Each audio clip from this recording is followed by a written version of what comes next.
usar as mãos para a gente poder estar transmitindo a mensagem de Deus, eu vou ter então que abrir mão hoje para o microfone.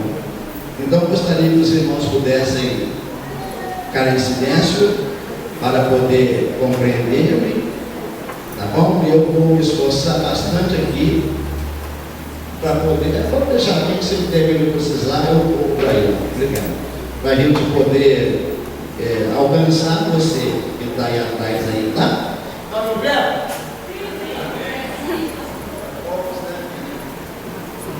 Poucos estão me ouvindo, né? Vamos lá.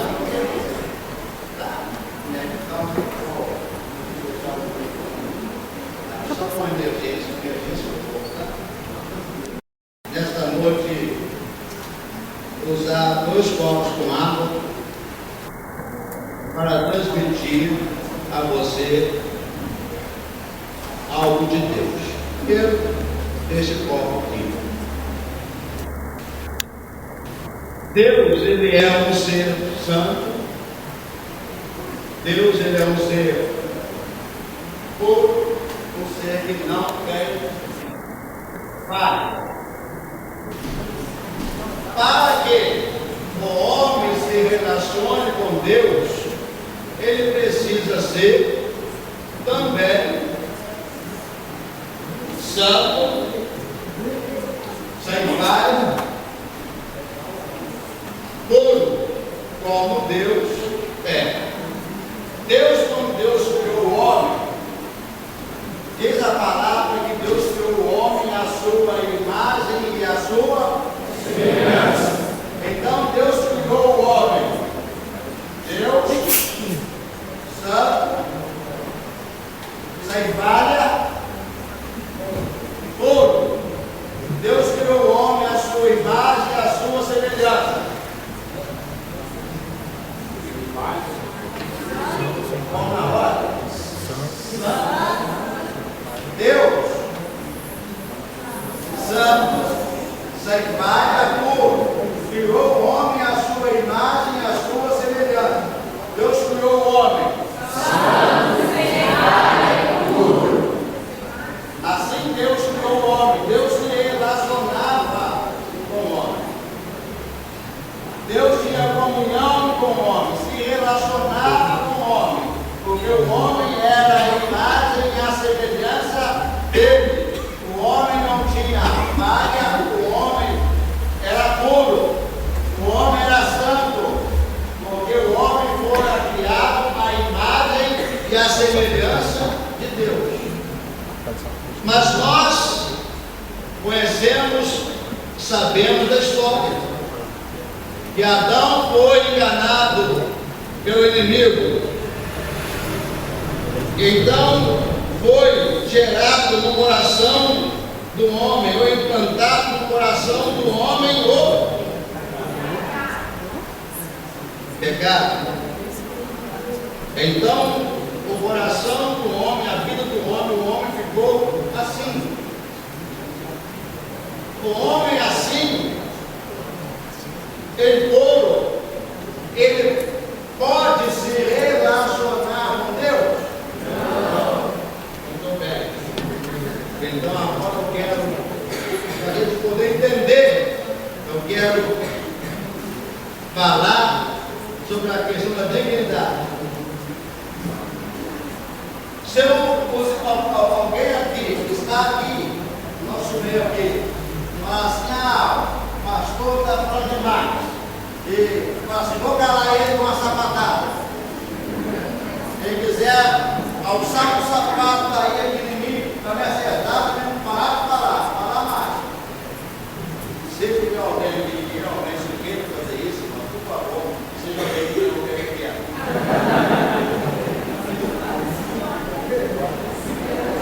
Mas vai acontecer alguma coisa, eu vou ficar chateado, vou ficar aborrecido, vou ficar triste com essa pessoa que fizer isso, mas nada de tão grave vai acontecer com essa pessoa.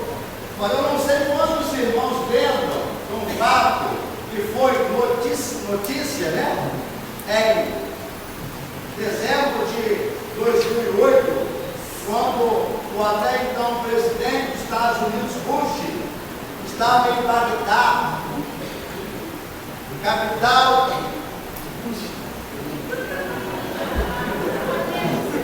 universitária da Arábia, que estava na discussão, estava lá na entrevista, quando um jornalista, é do Iraque, na Arábia, do Iraque, quando um jornalista iraquiano pegou um sapato e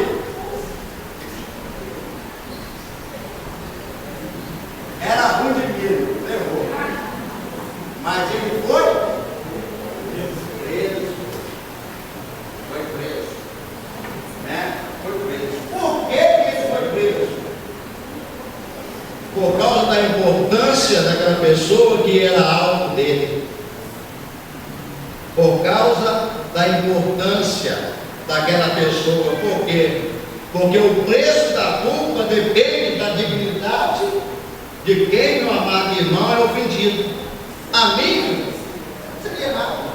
Eu ficaria aborrecido, você nem ligaria, né? Mas como é uma pessoa importante, aquela pessoa foi presa. Porque o preço da culpa depende, né, da dignidade de quem foi atingido, de quem foi atingido, de quem foi ofendido.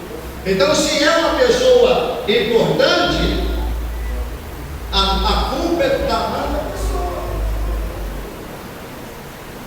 Se a pessoa não é importante, a culpa é nada. A culpa é insignificante. Mas se a pessoa, amados irmãos, é importante, aí a culpa se torna também proporcional à importância que a pessoa tem. Às vezes pensa assim, na própria questão da justiça. Porque a justiça diz que ela é séria, né?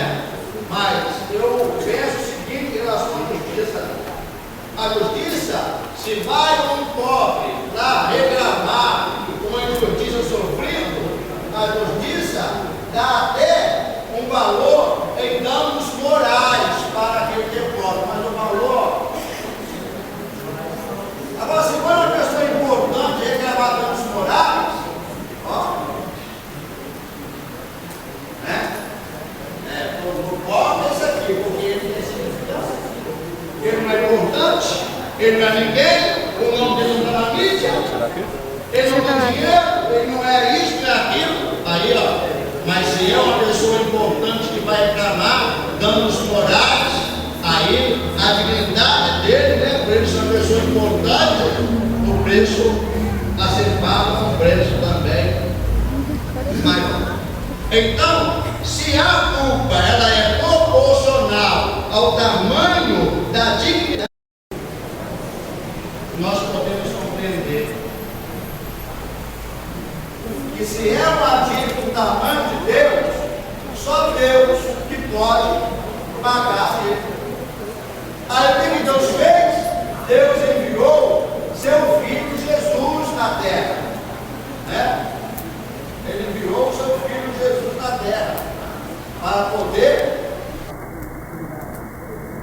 pagar a dívida que era do tamanho de Deus. Então Jesus veio e ele nos purificou, e agora o homem purificado ele pode novamente se relacionar com Deus. O homem purificado por Jesus, ele pode então novamente se relacionar com Deus, ter um relacionamento com Deus, e aí então, meus amados, ter o direito da vida eterna, ter o direito da eternidade com Deus, porque ele foi purificado por Jesus, pelo Filho de Deus, por Deus, porque a nossa culpa era uma culpa impagável, que nenhum ser humano podia pagar, mas Deus enviou Jesus para poder pagar a nossa culpa. e nos restaurar a comunhão com Ele, para que nós possamos ter a vida eterna. Só o Senhor pode pagar essa dívida. Só o Senhor, porque a nossa dívida é uma dívida muito grande. Homem nenhum pode pagar. E é por isso que Deus enviou o seu Filho unigênito, para que todo aquele que nele crê não pereça, mas tenha a vida eterna. Se nós deixarmos Jesus purificar a nossa vida, nós vamos, amados irmãos, poder nos relacionar com Deus. E nos relacionarmos com Deus, meus amados irmãos, para esta vida vitória e mais, é uma eternidade com Deus, é uma eternidade na presença do Senhor, é vivermos dessa terra, vitorioso, porque o pecado já não vai mais, amados irmãos, nos dominar. Porque quando Jesus entra na nossa vida, não adianta o pecado querer contaminar a nossa vida, não. Porque não tem mais pecado na nossa vida, não. Jesus está na nossa vida, não adianta o pecado querer nos contaminar de novo, não. Porque ele não consegue. Porque Jesus veio e pagou o preço da nossa culpa. Aleluias. E restabeleceu o nosso relacionamento com Deus para a vida eterna. Como estão nossas vidas? Como estão as nossas vidas? Como, amados irmãos, está o nosso coração?